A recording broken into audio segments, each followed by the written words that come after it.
Praise the lord. అసంతృప్తి సాతాను మన జీవితంలో వాడే ఆయుధమే అసంతృప్తి.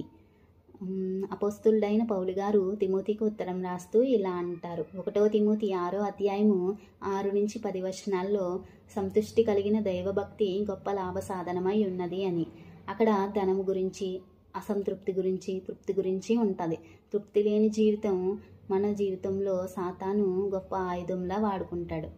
అలాగే దేవుడు మన వ్యక్తిగత జీవితంలో 99 ఆశీర్వాదాలను మనకు అనుగ్రహించి ఒక్క ఆశీర్వాదాన్ని కనుక ఆలస్యం చేస్తే సాతాను ఈ ఆలస్యం చేసిన దానిని బట్టి మనకి మనశ్శాంతి లేకుండా చేస్తాడు.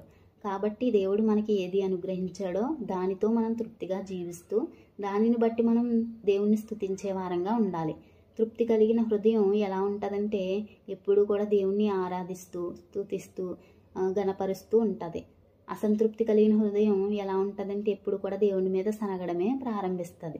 కాబట్టి ఏ రోజు ఎలా ఉంటుందో మనకు తెలియదు. ఈరోజు రాజుగా ఉన్నవాడు రేపొద్దున్న రైతుగాను మారచ్చు. ఈరోజు రైతుగా ఉన్నవాడు రేపొద్దున్న రాజుగాను మారచ్చు. కాబట్టి ధనము, హోదా శాశ్వతం కాదు. అశాశ్వతమైన ధనం మీద మనసు ఉంచక దేవుని మీదే నమ్మకం ఉంచాలి.